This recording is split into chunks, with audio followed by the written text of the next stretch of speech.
Hello students, welcome to Financial Management class. Today's topic of discussion is optimum capital structure. In the previous session, we discussed what is a capital structure. We know capital structure is a mix of shareholders fund and debt fund.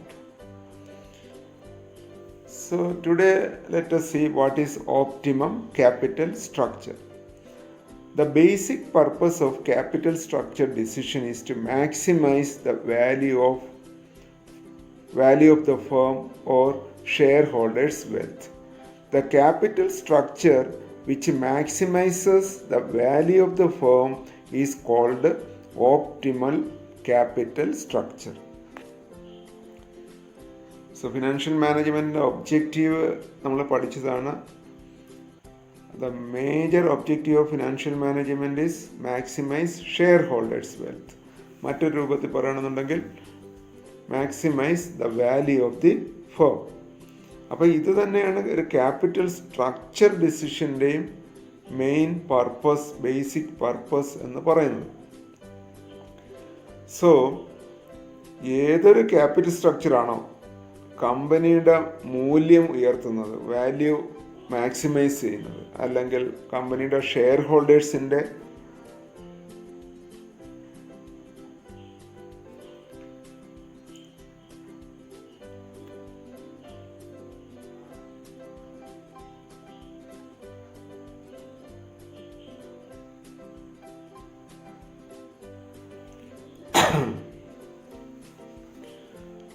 ഏതൊരു capital സ്ട്രക്ചറാണോ കമ്പനിയുടെ share ഹോൾഡേഴ്സിൻ്റെ wealth maximise ചെയ്യുന്നത്, അല്ലെങ്കിൽ കമ്പനിയുടെ മൂല്യം ഉയർത്തുന്നത്, ആ capital സ്ട്രക്ചറിനെയാണ്, അല്ലെങ്കിൽ ആ തരത്തിലുള്ളൊരു ക്യാപിറ്റൽ സ്ട്രക്ചറിനെയാണ് എന്ത് പറയുന്നത്, ഓപ്റ്റിമം ക്യാപിറ്റൽ സ്ട്രക്ചർ എന്ന് പറയുന്നത്.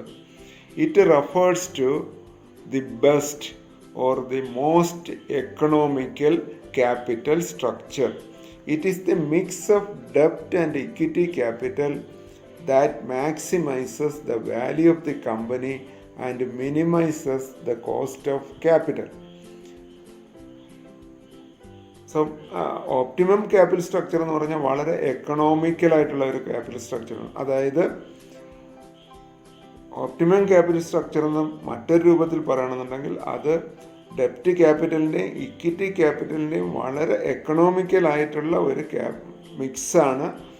അതിൻ്റെ അഡ്വാൻറ്റേജ് എന്താണെന്ന് പറഞ്ഞു കഴിഞ്ഞാൽ അത് കമ്പനിയുടെ വാല്യൂ മാക്സിമൈസ് ചെയ്യുകയും കമ്പനിയുടെ cost of capital, fund raise ചെയ്യുന്നതിൻ്റെ കോസ്റ്റ് മിനിമം ആക്കുകയും ചെയ്യുന്ന തരത്തിലുള്ള ക്യാപിറ്റൽ സ്ട്രക്ചർ ആയിരിക്കും. ഒന്നുകൂടി പറയാം, ഓപ്റ്റിമം ക്യാപിറ്റൽ സ്ട്രക്ചർ എന്ന് പറഞ്ഞു കഴിഞ്ഞിരുന്നാൽ that capital structure which maximizes the value of the firm, അല്ലെങ്കിൽ it is the mix of debt and equity capital that maximizes the value of the firm and minimize the cost of capital. ഇതിനെയാണ് optimum capital structure എന്ന് പറയുന്നത്. എന്തുകൊണ്ടാണ് ഇങ്ങനെ ഒരു capital structure adopt ചെയ്യാനുള്ള കാരണം? When the company uses more debt capital, the overall cost of capital will be less. മുൻപ് നമ്മൾ പഠിച്ചതാണ്, ഡെപ്റ്റ് ക്യാപിറ്റലിന് കോസ്റ്റ് കുറവായിരിക്കും. അങ്ങനെ കൂടുതൽ ഡെപ്റ്റ് ക്യാപിറ്റൽ സ്ട്രക്ചറിൽ ഉണ്ടെന്നുണ്ടെന്നുണ്ടെങ്കിൽ, അല്ലെങ്കിൽ ടോട്ടൽ ക്യാപിറ്റലിൻ്റെ മേജർ പോർഷനും ഡെപ്റ്റ് ക്യാപിറ്റൽ ആണെന്നുണ്ടെന്നുണ്ടെങ്കിൽ കമ്പനിയുടെ ടോട്ടൽ കോസ്റ്റ് ഓഫ് ക്യാപിറ്റൽ കുറവായിരിക്കും. This leads to higher return or higher earnings per share to equity shareholders. അപ്പോൾ ഇക്വിറ്റി ഷെയർ ഹോൾഡേഴ്സിന് കിട്ടുന്ന അവരുടെ ലാഭവിഹിതം എന്ന് പറയുന്നത് കൂടുതലായിരിക്കും.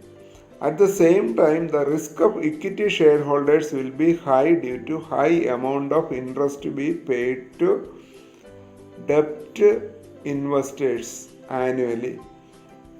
അതായത് ഇങ്ങനെ ഡെപ്റ്റ് ക്യാപിറ്റൽ കൂടുതലുള്ള ഒരു ക്യാപിറ്റൽ സ്ട്രക്ചർ ആകുമ്പോൾ കൂടുതൽ പ്രോഫിറ്റ് കിട്ടുന്ന വർഷങ്ങളിൽ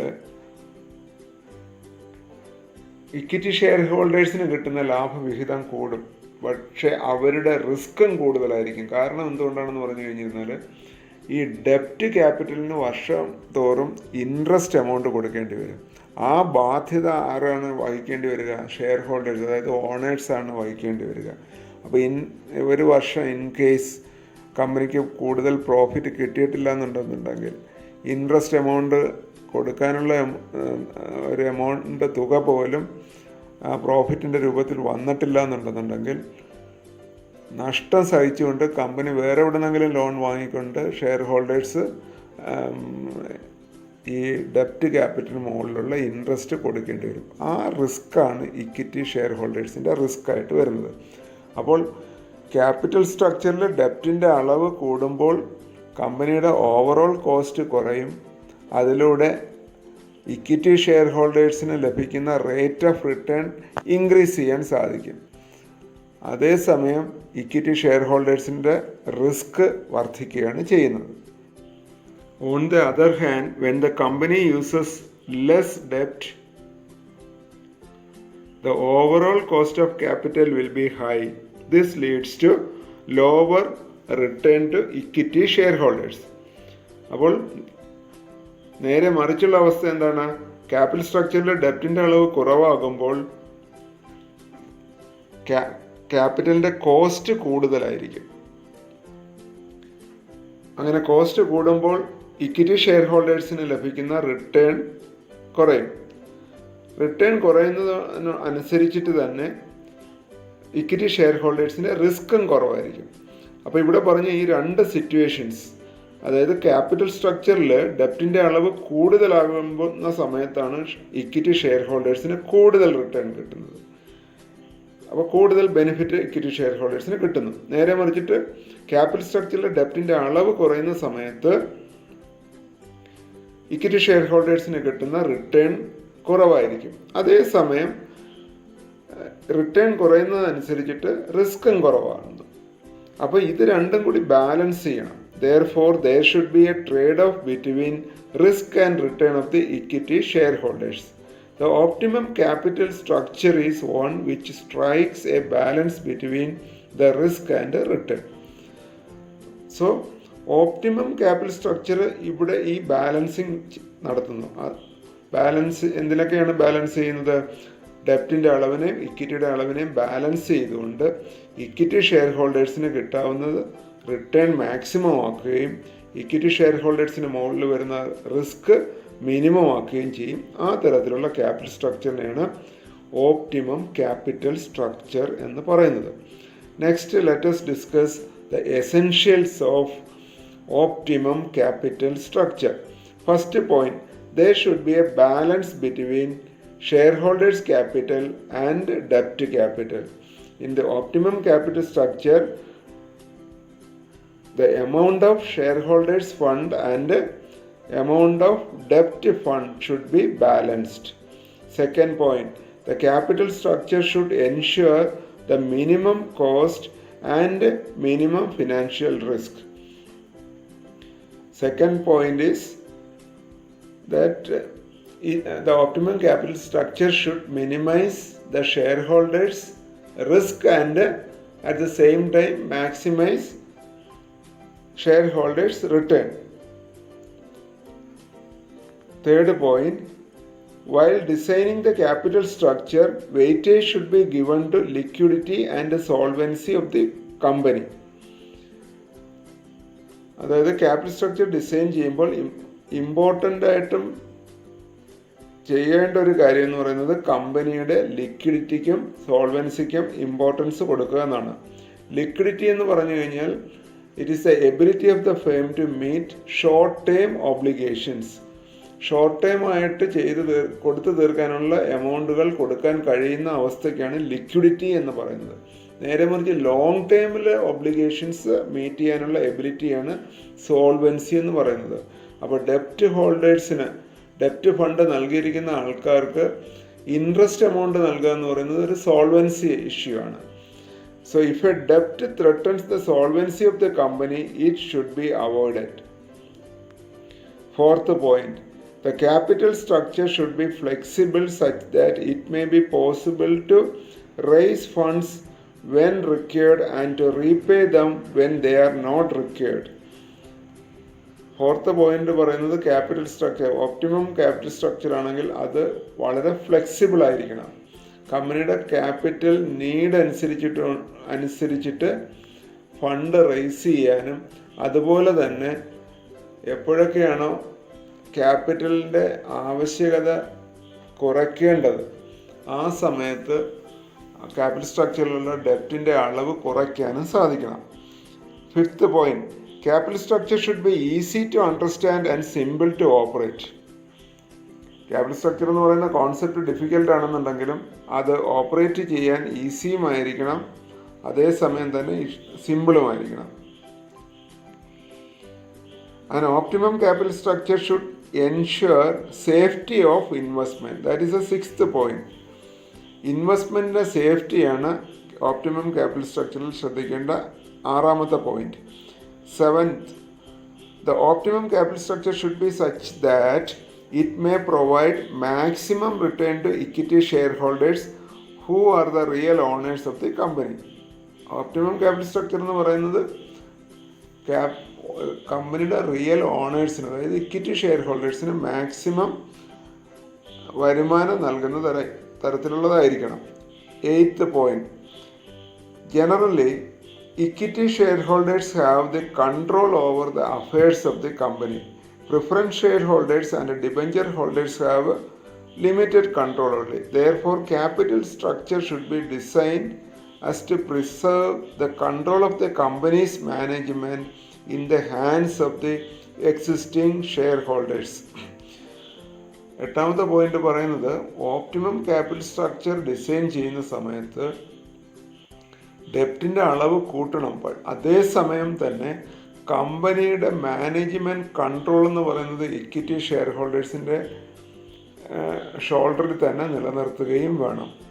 അതായത് ഇക്വിറ്റി ഷെയർ ഹോൾഡേഴ്സാണ് ആക്ച്വൽ ഓണേഴ്സ്.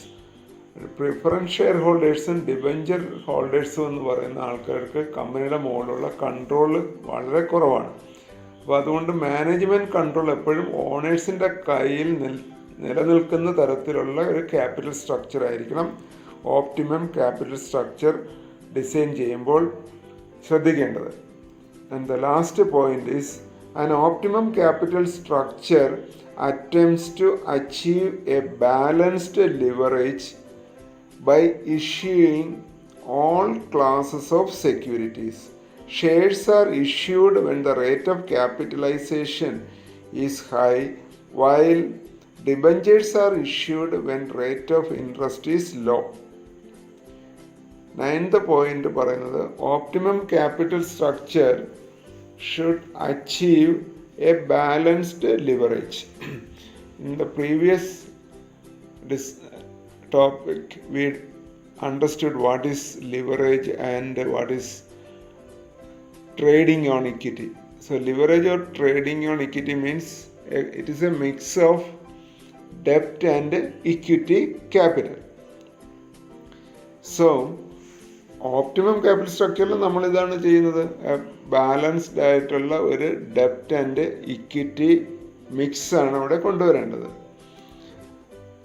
അങ്ങനെ ഈ ഒരു ലിവറേജ് കൊണ്ടുവരുമ്പോൾ, ഇങ്ങനെ ഡെപ്റ്റ് ആൻഡ് ഇക്വിറ്റിയുടെ മിക്സ് കൊണ്ടുവരുമ്പോൾ കോസ്റ്റ് മിനിമൈസ് ചെയ്യണം. അപ്പോൾ എപ്പോഴാണോ കോസ്റ്റ് ഓഫ് ക്യാപിറ്റൽ കൂടി നിൽക്കുന്നത്, സമയത്ത്, അതാണ് ക്യാപിറ്റലൈസേഷൻ റേറ്റ് എന്ന് പറയുന്നത്. ക്യാപിറ്റലൈസേഷൻ റേറ്റ് കൂടി നിൽക്കുന്ന സമയത്ത് ഇക്വിറ്റി ക്യാപിറ്റലായിരിക്കും കൂടുതൽ അഭികാമ്യം.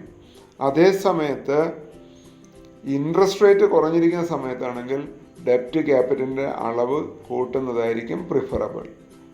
That is the 9th point. An optimum capital structure should attempt to achieve a balanced leverage by issuing all classes of securities. So these 9 points explain the essential requirements of optimum capital structure. With this, let us conclude today's discussion. Thank you.